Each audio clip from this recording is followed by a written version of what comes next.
আমি শহরে আমার মামার বাড়িতে থাকতাম। মামা দুবাইতে একটি বড় কোম্পানিতে চাকরি করতেন। মামি ছিলেন যুবতী এবং সুন্দরী। আমি আর মামি বাড়িতে একা থাকতাম। একদিন যখন আমি কলেজ থেকে ফিরে আসি, মামির ঘরের দরজা খোলা ছিল। আমি ভিতরে তাকাতেই আমার রুহ কেঁপে উঠল, কারণ মামি। কখনো কখনো মানুষকে নিজের চোখে বিশ্বাস করা কঠিন হয়ে যায়, আর সেই মুহূর্তটি আমার জন্যও ঠিক তেমনি ছিল। আমি যা দেখছিলাম তা বিশ্বাস করা আমার পক্ষে অসম্ভব ছিল। আমি কিভাবে মানতে পারি যে আমার মামার স্ত্রী তার পিছনে এমন কিছু করতে পারে? আমি দরজায় দাঁড়িয়েছিলাম আর মনে হচ্ছিল আমার পায়ের নিচ থেকে মাটি সরে যাচ্ছে। মামি টেরও পায়নি যে আমি অসময়ে বাড়ি ফিরে এসেছি। কলেজে হঠাৎ অসুস্থ হয়ে পড়ায় আমি একটার মধ্যেই বাড়ি ফিরে এসেছিলাম। কিন্তু আমার একদমই ধারণা ছিল না যে বাড়ি ফিরে এমন দৃশ্য দেখতে হবে। যে মামির উপর আমার এত ছিল, আর আমার ইচ্ছা ছিল যে আমার স্ত্রীও যেন আমার মামির মতো হয়, সব ভ্রান্তি এক মুহূর্তে মাটির সঙ্গে মিশে গেল। আমি আস্তে পা ফিরে গেলাম।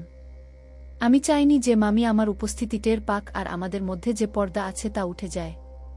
না হলে হয়তো আমরা কখনো একে অপরের দিকে তাকানোরও যোগ্য থাকতাম না।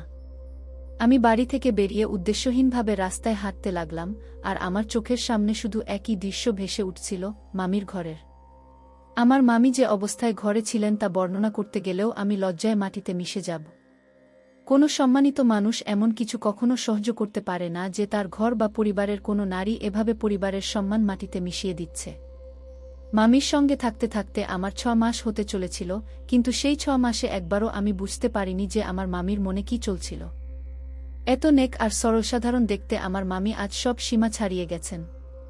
এটা জানলে আপনারও রোমাঞ্চ হবে যে আমার মামি তার স্বামীর অনুপস্থিতিতে তারই বাড়িতে কি করছিলেন। আমার নাম রিমেশ। আমার সম্পর্ক পাঞ্জাবের একটি গ্রামের সঙ্গে। আর আমার জীবনে এমন সময় এল যখন আমাকে পড়াশোনার জন্য শহরে যেতে হলো। আমাদের অবস্থা এত ভালো ছিল না যে আমি হোস্টেলের ভাড়া দিতে পারতাম। তাই যখন আমি শহরে গেলাম, পড়াশোনার পাশাপাশি ছোটখাটো চাকরিও শুরু করলাম। শহরে আমার মামাও থাকতেন। কিন্তু আমি তাদের বাড়িতে গিয়ে থাকা ঠিক মনে করিনি, কারণ তাদের বিয়ে হয়েছিল মাত্র 2 মাস আগে, আর 1-5 দিনের মধ্যেই তাদের দুবাই ফিরে যেতে হবে। কিন্তু যখনই আমার মামা জানতে পারলেন যে আমি পড়াশোনার জন্য শহরে এসেছি আর তাদের সঙ্গে দেখা করিনি, তখন তিনি ফোন করে খুব রাগ করলেন। আমি ভয়ে মামাকে বললাম যে তাদের নতুন বিয়ের কারণে আমি তাদের বাড়ি যাইনি, যাতে আমার কারণে তারা অসুবিধায় না পড়েন। এ কথা শুনে মামা আমার উপর খুব খুশা হলেন আর বললেন, তোমার মামি খুব ভালো, খুব মহব্বত করে। তুমি একবার বাড়ি এলে নিজেই বুঝতে পারবে। কি মামার রাগ দেখে আমি তাদের বাড়ি চলে গেলাম। আমি প্রথমবার আমার মামির সঙ্গে দেখা করলাম, কারণ যখন তাদের বিয়ে হয়েছিল তখন আমার পরীক্ষা চলছিল, তাই আমি তাদের বিয়েতে যেতে পারিনি। মামির সঙ্গে দেখা করে আমি হতবাক হয়ে গেলাম। তিনি বয়সে আমার মামার অর্ধেক, আর অত্যন্ত সুন্দরী। সম্ভবত এসব মামার দুবাইয়ের চাকরি আর টাকার কেরামতি ছিল।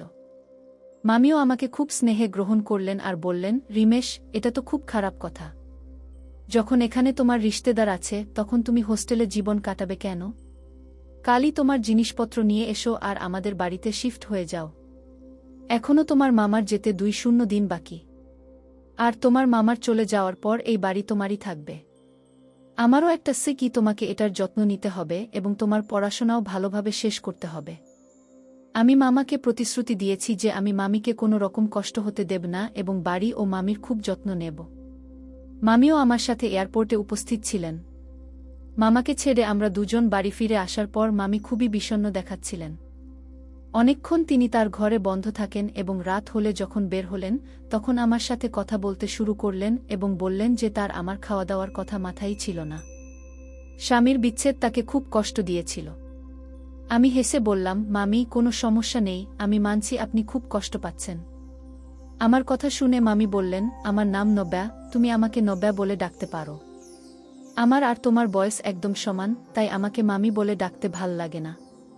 মামির কথা শুনে আমি হেসে ফেললাম এবং তিনি ঠিকই বলছিলেন, বয়সে তিনি প্রায় আমার সমানই ছিলেন। কিন্তু আমার তাকে নামে ডাকা একটু ঠিক মনে হচ্ছিল না। আর যখন মামা এখানে ছিলেন আমি কখনো মামিকে নামে ডাকিনি, তাই মামার চলে যাওয়ার পর কিভাবে তাকে নামে ডাকতে পারি? কিন্তু মামি বারবার বলতে লাগলেন, রমেশ, তুমি আমাকে নব্যা বলেই ডাকবে। মামির বারবার বলায় আমি তাকে ন্যা বলে ডাকতে শুরু করলাম। তার আমার সাথে আচরণ খুবই ভালো ছিল এবং তিনি এমনভাবে আমার যত্ন নিতেন যে আমার কোনো কিছুরই চিন্তা থাকত না। আমার ওঠাবসা, খাওয়া দাওয়া সবই নব্যার সাথে হয়ে যেত। আমি যখন ইউনিভার্সিটি থেকে ফিরে আসতাম, তিনি আমার জন্য অপেক্ষা করে বসে থাকতেন এবং আমার সাথে একসাথে খেতেন। প্রায়ই মামার ফোন আসত, তখন আমরা দুজন একসাথে বসে থাকতাম এবং তিনি আমার সামনেই। মামার সাথে অনেক কথা বলতেন এবং আমাকেও মামার সাথে কথা বলাতেন। আমার উপস্থিতিতে মামা একদম নিশ্চিন্ত হয়ে গিয়েছিলেন যে তার স্ত্রী একা নন। মামির কোথাও ঘুরতে যেতে হলে তিনি আমার সাথেই যেতেন। শপিংয়েও আমিই নিয়ে যেতাম। প্রতিটি দিনের সাথে আমরা দুজন একে অপরের আরও কাছাকাছি হয়ে যাচ্ছিলাম। মামির ভালোবাসার ধরন এমন ছিল যে আমি মাঝে মাঝে অবাক হয়ে যেতাম। বুঝতে পারতাম না তিনি কিভাবে মামার সাথে বিয়ে করলেন, যখন না তার বয়স মামার সমান ছিল, না তার আচরণ মামার মতো ছিল। দেখলে মনে হতো তারা দুজন একে অপর থেকে একদম আলাদা। মামার চলে যাওয়ার পুরো 1 মাস হয়ে গিয়েছিল এবং সেই 1 মাসে আমি আর নব্যা একে অপরের সাথে খুব ভালোভাবে থাকছিলাম। একদিন আমার কলেজের বন্ধুরা কোনো কাজে বাড়িতে এলো এবং নব্যাকে দেখে অবাক হয়ে গেল। আমি তাদের বললাম যে নব্যা আমার মামি, কিন্তু তারা একদম বিশ্বাস করতে পারল না। যখন তাদের শরবত দিয়ে চলে গেল, তখন তারা বলতে লাগল, ইয়ার, এত সুন্দর মামি থাকার পরও তোমার মামু কিভাবে দুবাই চলে গেল? এত সুন্দর বুকে একা রেখে কিভাবে যাওয়া যায়? তোমার মামার একটুও ভয় হয়নি? বন্ধুদের কথা শুনে আমি তাদের চুপ থাকার ইশারা করলাম, তখন তারা আস্তে আস্তে বলতে লাগল যে এত সুন্দর ছেলে থাকলে যে কেউ তার প্রেমে পড়তে পারে। আমার বন্ধুরা যেন আমার মামির প্রেমে পড়ে গিয়েছিল। আমি তাদের কথাগুলোকে মজাকেই উড়িয়ে দিয়েছিলাম। কিন্তু রাতে যখন নব্যা কিচেনে চা বানাচ্ছিলেন, তখন আমি কাকতালীয়ভাবে ঘর থেকে পানি নিতে বের হয়েছিলাম। আমি পানির বোতল নিতে ভুলে গিয়েছিলাম এবং রাত 1টায় পিপাসা পেলে আমাকে ঘর থেকে বের হতে হয়েছিল। প্রথমে নব্যাকে কিচেনে দেখে আমি চমকে গেলাম এবং তারপর তার পোশাক দেখে অবাক হলাম। তিনি অর্ধরাতে নাইটিতে চা বানাচ্ছিলেন, স্লিপ ছাড়া নাইটিতে তার চাঁদের মতো হাত চমকাচ্ছিল এবং তার চুল গালে ঝুলে পড়ছিল। এটা দেখে আমার মন নিয়ন্ত্রণ হারিয়ে ফেলেছিল। আমিও 2 বছরের এক যুবক ছিলাম, যার মনে আবেগের সাগর ছিল। আমার দৃষ্টি বারবার নব্যার দিকে ঘুরছিল। নব্যা আমার উপস্থিতি টের পেয়ে ফিরে তাকালেন এবং হেসে বললেন, কি কথা রিমেশ, এখনো জাগছ? আমি তৎক্ষণাৎ দৃষ্টি নিচু করে নিলাম। আমার এত সাহস ছিল না যে আমি তার এই কায়ামতি রূপ দেখতে পারি। আমি নব্যাকে বললাম, রাতে আপনি আমার ঘরে পানির বোতল রাখেননি এবং আমারও খেয়াল ছিল না, তাই পানি খেতে এসেছি। আমার কথা শুনে নব্যা বললেন, সম্ভবত তোমার খেয়াল ছিল না। হঠাৎ তিনি আমার কাছে এলে আমার হুঁশ উড়ে গেল। তার কাছ থেকে পারফিউমের গন্ধ আসছিল। বুঝতে পারছিলাম না তিনি আমার এত কাছে কেন আসছেন। তারপর নব্যা আমার হাত থেকে খালি পানির বোতল নিলেন এবং পানি ভরে আমার হাতে দিলেন। তার এই অবস্থা দেখে আমার হুঁশ হারাতে শুরু করেছিল। তাই আমি দ্রুত ঘরে এসে দরজা বন্ধ করে দিলাম। যদি আমি আরও কিছুক্ষণ তার কাছে থাকতাম, তাহলে হয়তো আমি ভুল করে ফেলেছি এই ভেবে আমার হৃদয় কাঁপছিল যে আমার পরিবর্তিত দৃষ্টিভঙ্গি নব্যার কাছে ধরা পড়েছে কিনা। যদি সে এমন কিছু জানতে পারে, তাহলে আমি চিরতরে তার চোখে পড়ে যাব। বারবার এই চিন্তা আমাকে তাড়া করছিল যে নব্যা আমার মামি এবং তার জন্য আমার এমন আচরণ একেবারেই ঠিক নয়। আমার ভেতরে এক যুদ্ধ চলছিল, কখনো মামার কথা মনে পড়ত, কখনো নব্যার উপস্থিতি আমার চোখের সামনে ভাসত। আমার পরীক্ষা ধীরে ধীরে কাছে আসছিল, আর আমি নিজেকে নব্যা থেকে দূরে রেখে পড়াশোনায় মন দিচ্ছিলাম। সেই রাতের পর আমি নিজেকে নব্যা থেকে অনেক দূরে সরিয়ে নিয়েছিলাম। আমার বন্ধুরা প্রায় পড়তে আমার কাছে আসত। নব্যাও এসে আমাদের সঙ্গে বসত এবং অনেক কথা বলত। বেচারিও একাকিত্বের শিকার ছিল। কখনো কখনো মামার উপর রাগ হতো যে তাকে নিজের সঙ্গে নিয়ে যাওয়া উচিত ছিল, অথবা তিনি নিজেই চিরতরে ফিরে আসা উচিত ছিল। নিজের স্ত্রীকে একা রেখে যাওয়া কখনই ভালো কিছু নয়।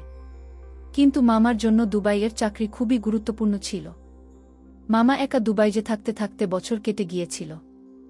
কিন্তু সেখানে টাকার প্রতি তার আসক্তি তৈরি হয়ে গিয়েছিল এবং পাঞ্জাবে ফিরে তার জীবনযাপন সম্ভব ছিল না।